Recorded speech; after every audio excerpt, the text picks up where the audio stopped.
La gobernabilidad democrática es la capacidad de concertación de una sociedad para la puesta en marcha de políticas públicas orientadas a mejorar la calidad de vida de la población. La Constitución Nacional debería ser el pacto y la amalgama de voluntades para la obtención del bienestar general y la equidad social, pero la falta de una cultura de diálogo y de negociación imposibilita la construcción de mayorías estables que aseguren la gobernabilidad. En el Paraguay, esa deficiente gobernabilidad y la corrupción repercuten negativamente en la credibilidad y valoración del sistema democrático y de las instituciones creadas por la Constitución Nacional de 1992 como mecanismos para garantizar libertades, frenar las arbitrariedades del poder y mejorar la calidad de vida de toda la población. La sociedad necesita recuperar su confianza en las instituciones republicanas. Y la pregunta para los candidatos. Desde el inicio de la transición democrática en nuestro país, la imposibilidad constitucional de la reelección presidencial ha generado sucesivas crisis de gobernabilidad. En vista de esto, ¿usted impulsaría una reforma constitucional? ¿Y cuáles serían los principales puntos que usted propondría modificar, señor Efraín Alegre? Sí. Bueno, en primer lugar yo quiero decir de que yo he firmado ante Escribana Pública que yo voy a ser presidente por 5 años, no voy a buscar la reelección. Lo digo claramente porque ha sido motivo de muchos problemas de gobernabilidad en el Paraguay. Y que voy a gobernar para todos los paraguayos, no voy a gobernar para un color, como se dice. Yo creo que estos tres colores serán a los que yo me voy a comprometer como tiene que ser, para dar gobernabilidad, porque la gobernabilidad efectivamente requiere el compromiso precisamente de trabajar y gobernar sacar, por el favor, Paraguay. Porque habíamos convenido que no íbamos a mostrar en ninguna de estas, así que con todo respeto le pido, por favor, no hay problema, es nuestra bandera, no creo que esto le pueda ofender a nadie, pero no hay problema. Perfecto. Ya. No es por ofender. Pero me parece que hace la gobernabilidad. Creo que las crisis políticas que hemos tenido en el Paraguay, precisamente, obedece a ver al gobierno, ¿verdad?, como un botín de un partido, de un sector. Yo creo que hoy el Paraguay necesita la institucionalidad. Nosotros vamos a promover la reforma sobre 2 cuestiones. En primer lugar, sobre el Poder Judicial. Necesitamos cambiar, renovar. Un Poder Judicial que hoy está... Tiempo cumplido. Gracias, señor Efraín Alegre. Señor Mario Audo Benítez. Gracias, Carlos. Sí, el salto cualitativo que necesita el Paraguay es liderar un proceso de fortalecimiento institucional. Que el paraguayo transite y progrese sobre sus instituciones y no sobre sus liderazgos coyunturales. Es necesario un debate sobre una reforma judicial, sobre una reforma constitucional, donde para mí el eje principal es el fortalecimiento de las instituciones, reforma del Poder Judicial, que en el Paraguay un abogado pueda saber que si presenta una defensa correcta puede ganar un caso y que no dependa de un senador o de un diputado para ganar un caso en la República del Paraguay. Despolitizar el Poder Judicial, y es lo que le interesa a los 7 millones de paraguayos, la reelección. Le interesa 1 o 2 o algún proyecto personal. Yo en todo este tiempo he cuestionado el legislar para una persona. Y si es que se genera ese consenso que se necesita para llevar adelante una reforma de nuestra Constitución, el que convoca tiene que dar el ejemplo y no tiene que ser beneficiado por ningún artículo de la posible modificación a título personal o de interés partidario. Entonces tiene que ser para el futuro. 10 segundos. Gracias. Bueno, mi pregunta para el candidato Efraín Alegre, ya que no pudo terminar en el tiempo, habló del Poder Judicial como un tema fundamental en una reforma constitucional, pero quería preguntarle al tiempo que nos pueda decir cuáles otros temas serían importantes, que nos diga si usted cree que es conveniente, antes de ir a una convención nacional constituyente, hacer una reforma del Código Electoral, y si estaría de acuerdo con el balotaje, las elecciones intermedias y las listas abiertas. Nosotros hemos firmado el compromiso de 2 cuestiones que entendemos fundamental para la reforma constitucional. La primera, la justicia. El Paraguay no tiene ninguna chance de poder desarrollarse con este Poder Judicial. Este Poder Judicial incapaz de ofrecer seguridad jurídica, lo estamos viendo en estos días con todos los escándalos que tenemos. Y el segundo aspecto es el sistema electoral. Tenemos que terminar con las listas sábanas. Hoy los candidatos de los partidos no representan a la gente y eso es una gran contradicción. El Congreso debe representar a la ciudadanía no se siente representada por los parlamentarios. Eso requiere un cambio en el sistema. Nosotros decimos, tenemos que abrir los partidos a la gente y con padrones nacionales, desde el primer momento, la gente directamente debe elegir a sus candidatos para el Congreso. Creemos de que estas reformas se tienen que acordar y sobre estos dos puntos centrales avanzar. No creo que se tenga que... Tiempo cumplido. Usted insiste mucho, señor Efraín, sobre la reforma del Poder Judicial como eje temático, lo ha mencionado en varias ocasiones. Terminar con la corrupción en el Poder Judicial va a implicar destituir ministros, jueces, fiscales, y para llegar a ese punto hace falta construir consensos y generar mayorías que permitan tomar decisiones. ¿Usted asumirá el compromiso de liderar un proceso de reforma profunda, pero tomando esta premisa, que varios sectores políticos no estarían dispuestos a eso, porque implicaría perder el control sobre el Poder Judicial? Asimismo, ese es el gran desafío. Desde luego que van a haber fuerzas que se van a resistir, que están muy cómodos con este Poder Judicial.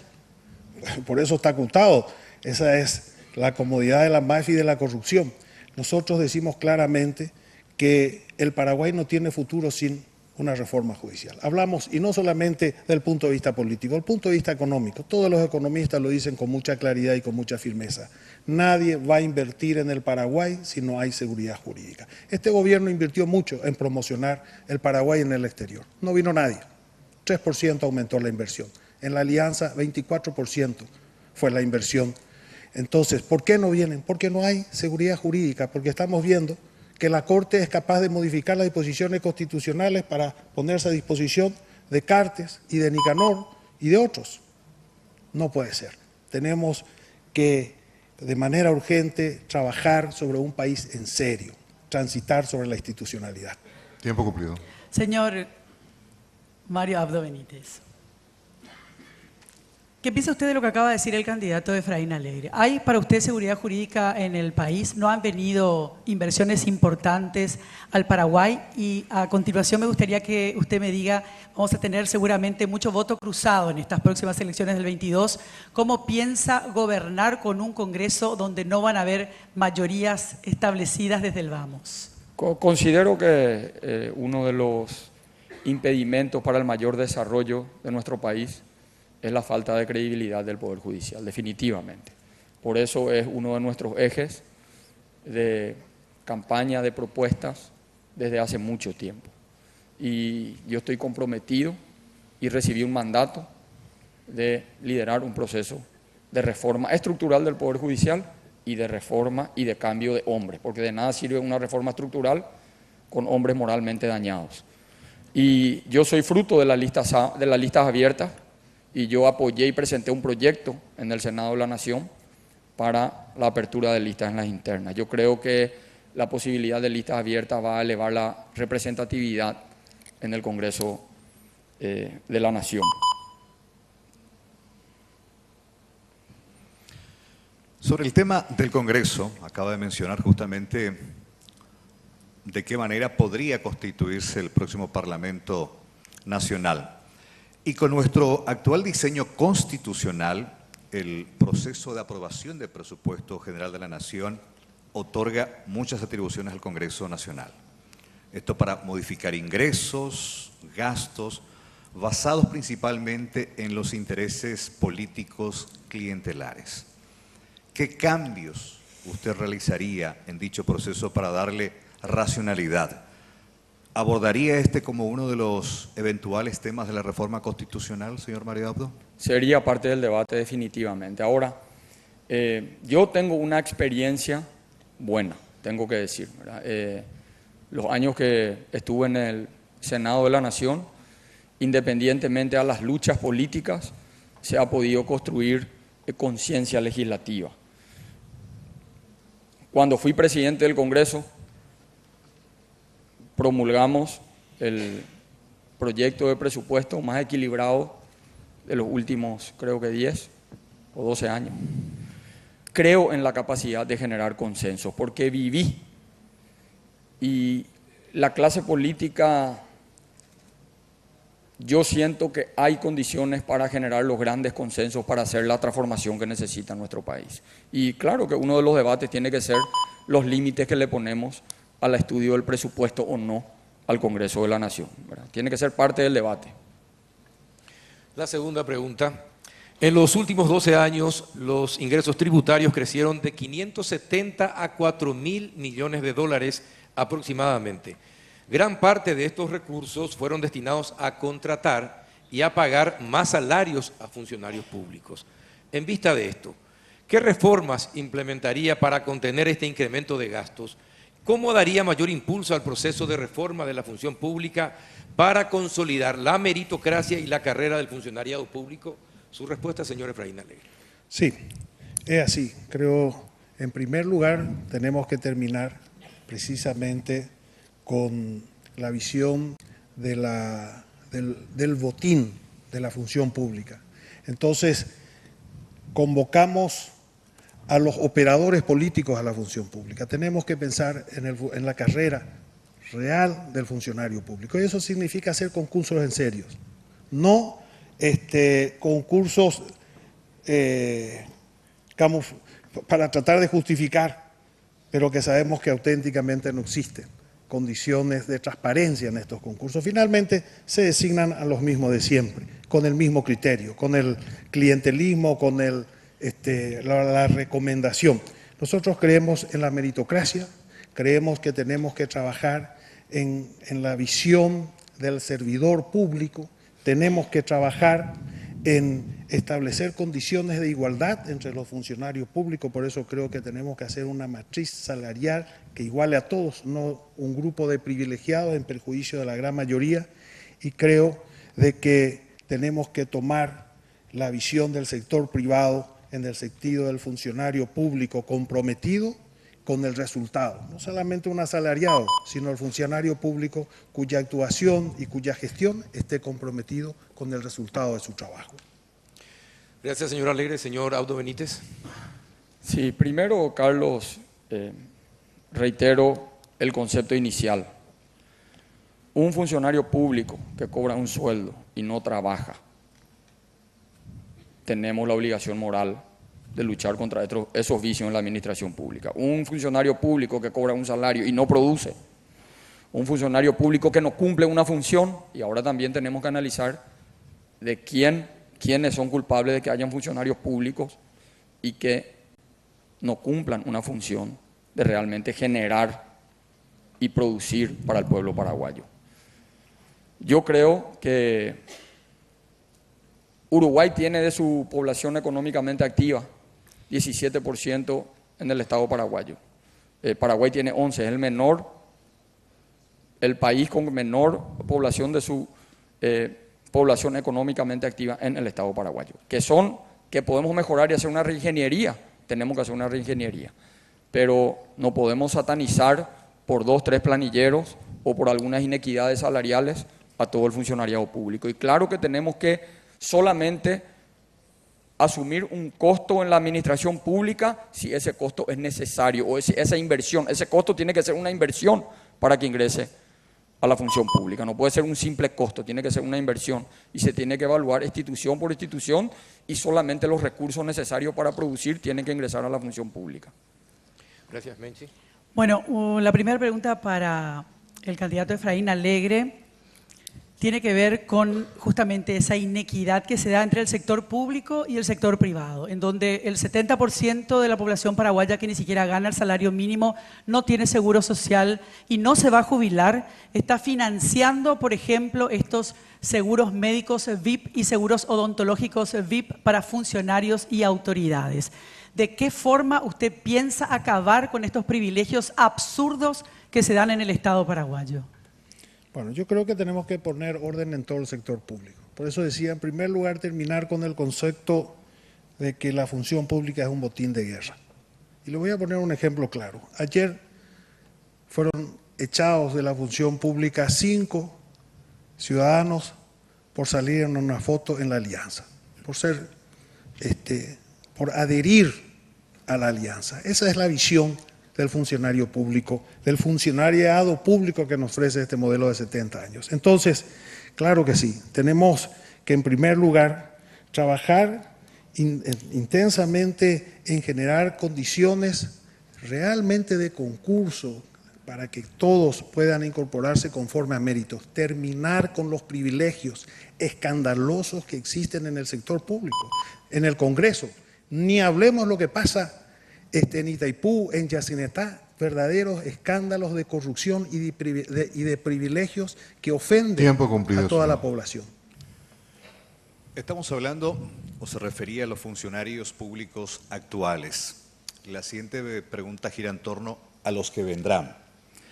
Con el desembarco de una nueva administración de gobierno el próximo 15 de agosto, señor Efraín, aparece siempre la amenaza del incremento de los gastos rígidos.